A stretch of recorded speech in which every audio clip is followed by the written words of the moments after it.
Hello, wealthy family. Welcome to today's video. Thank you for coming and sharing some time with me. I appreciate and love you all. So let me give you a little joke. Well, I found it funny because my spirit team has a sense of humor.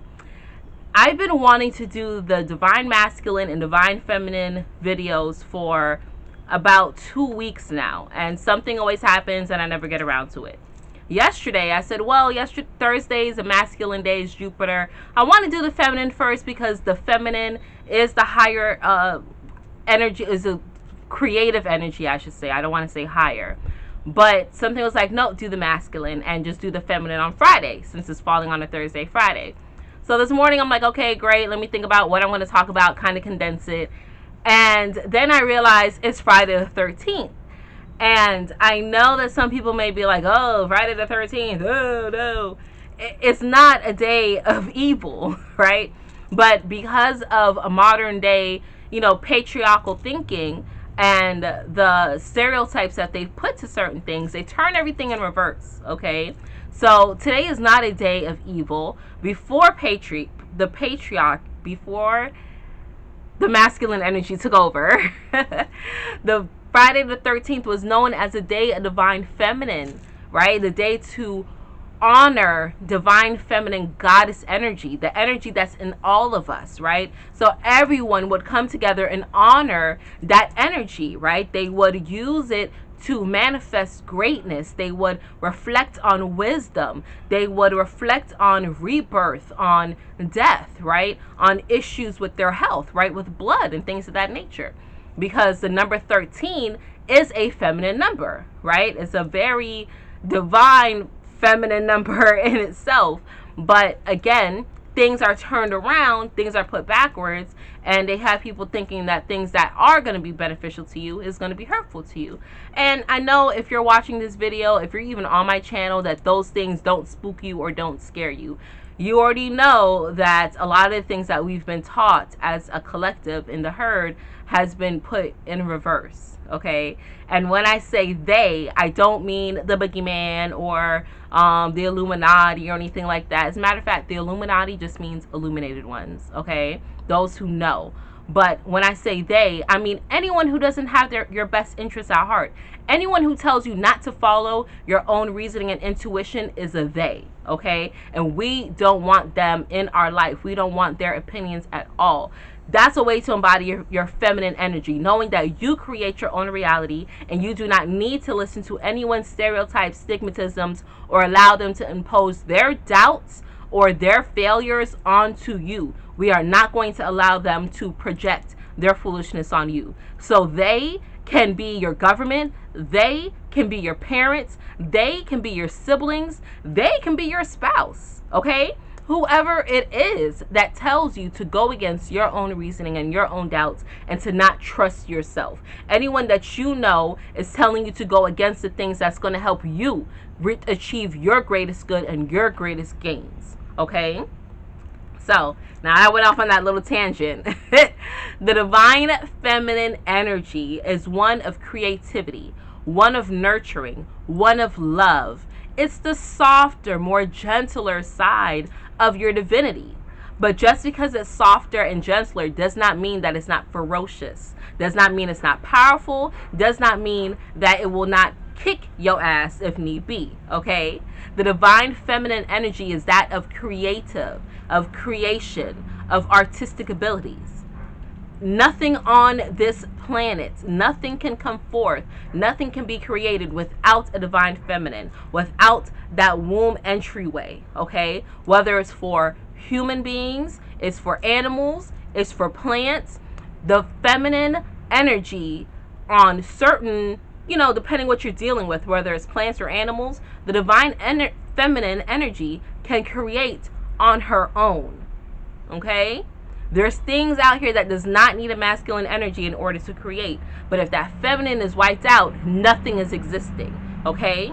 So in order to embody your divine feminine energy, know that the wisdom that you have, that you're imparted with, okay, is part of your divine feminine energy. Also know that divine feminine is that of royalty, that of divinity, That's where your stature comes from, okay? So if you are female or male, pamper yourself. Get that massage. Get that natural facial.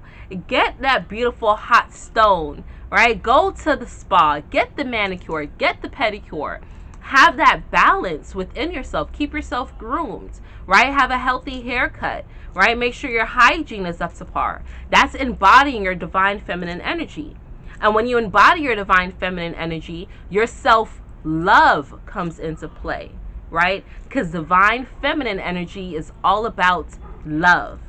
So doing some heart chakra work, doing self-love work, meditation, right? Journaling, expressing your creative energy, whether it's through cooking or through music or writing, right? Journaling, scripting, even if it's just spoken word, singing, dancing, whatever it is that you have the ability to create and allow to express your artistic abilities is embodying your divine feminine energy, okay? And again, we all have it. And it's good to have a healthy balance of your divine feminine energy at all times, okay? So when you decide that you want to embody more of the feminine aspect, know that you're taking on a lot of power, okay? Because the divine feminine energy allows you to put the finishing touches on the construct, on the things that you're already building and setting in place. The feminine energy is coming in with the details, right? The feminine energy is coming up with the sprucey effects, right?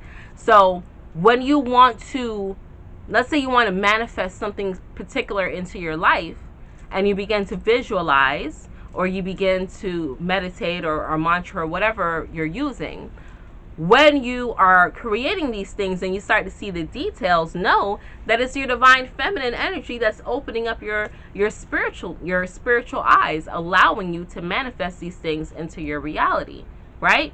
If your feminine energy is not balanced, if you don't have a good construct of that, all that is going to happen is you're going to start suppressing things that make you human, the things that make you empathetic, right?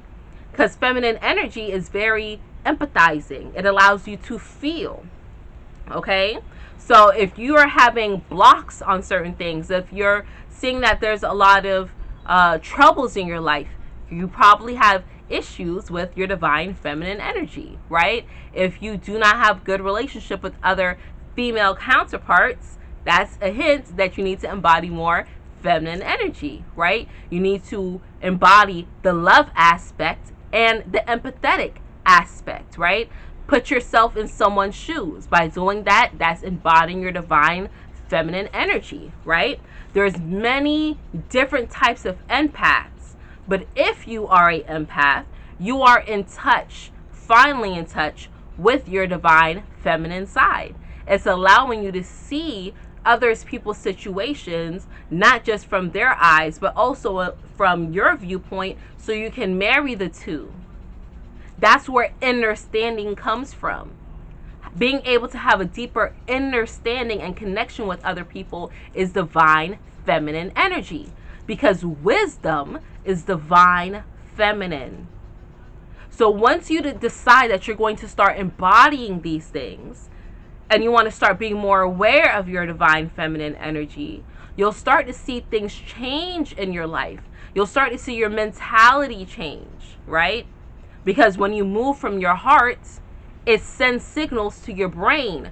Your heart talks to your brain, not the other way around. Your brain doesn't talk to your heart.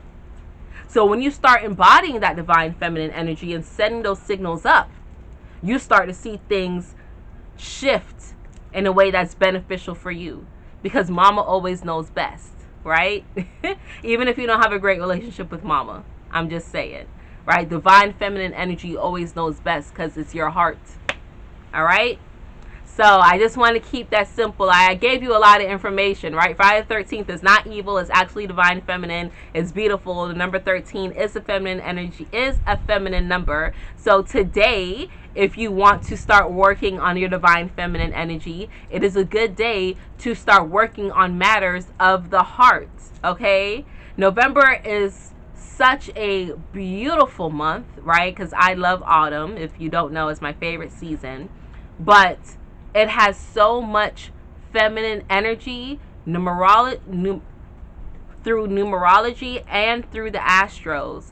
There's so much beautiful, divine, feminine manifesting energy. So do what makes you happy. Do what you love. Live in that love, and you'll start to balance out and embody that divine feminine that is within you. Okay, wealthy family, that is all that I have for you today. Thank you for coming and hanging out with me. I appreciate and love you all. Be sure to share this video with someone you know who could use a little bit more divine feminine energy. You know, we need more nurturing in our atmosphere, right? All in all, we need more nurturing, especially if you're here in the States. The energy is off the charts crazy. But until we meet again next time, wealthy family, stay alert, stay aware, and live in love.